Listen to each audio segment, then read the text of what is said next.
Assalamualaikum warahmatullahi wabarakatuh. Perkenalkan, nama saya Reski Fadilah dengan NIM C0021033. Baiklah, di sini saya akan memaparkan materi dengan judul proses audit kinerja. Yang pertama itu ada struktur audit kinerja, terdiri dari tahap-tahap audit, elemen masing-masing tahap audit, tujuan umum masing-masing elemen, dan tugas-tugas tertentu yang diperlukan untuk mencapai setiap tujuan.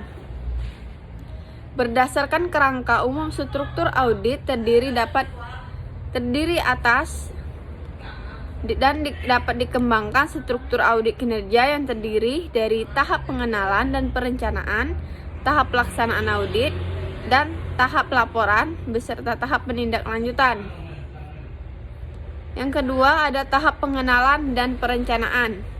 Tahap pengenalan dan perencanaan terdiri dari dua elemen. Yang pertama, survei pendahuluan. Yang kedua, review sistem pengendalian. Kriteria pengendalian untuk hasil-hasil program, penilaian ekonomi dan efisiensi kriteria yang digunakan untuk menilai rehabilitas dari data dibagi dalam dua area. Yang pertama, proses pengumpulan, perhitungan, dan pelaporan data.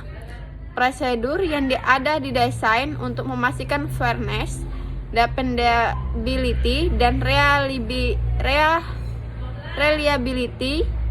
data. Integritas pengendalian yang telah ditetapkan sudah dijalankan. Terdapat dokumentasi yang memadai untuk menentukan integritas data. Yang kedua, kecukupan pelaporan data. Data yang dikumpulkan dan dihitung dibuat dengan dasar yang konsisten dengan tahun sebelumnya. Kewajaran dan rehabilitasi data disajikan dengan kriteria tertentu. Yang ketiga, tahap audit. Tahap dalam audit kinerja terdiri dari 3 elemen, yaitu telah hasil program, telaah ekonomi dan efisiensi, dan ketiga, telaah kepatuhan.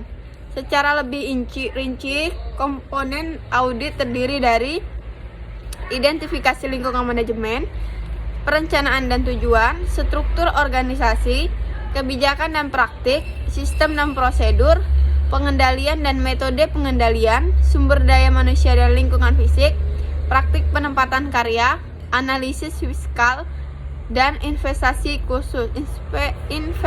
khusus. Tahap pelaporan, ada 3 langkah utama yang sangat penting dalam mengembangkan pelaporan audit secara tertulis, yaitu persiapan, penelaahan, dan pengiriman. Beberapa hal yang perlu diketahui dan diperhatikan dalam penulisan laporan audit kinerja, yaitu yang pertama, laporan audit kinerja harus ditulis secara objektif.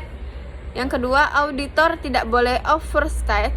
Yang ketiga, informasi yang disajikan harus disertai suatu bukti yang kompeten. Yang keempat, auditor hendaknya menulis laporan secara konstruktif dan memberi pengakuan terhadap kinerja yang baik maupun kinerja yang buruk. Yang kelima, auditor hendaknya mengakomodasi usaha-usaha yang dilakukan oleh manajemen untuk memperbaikinya.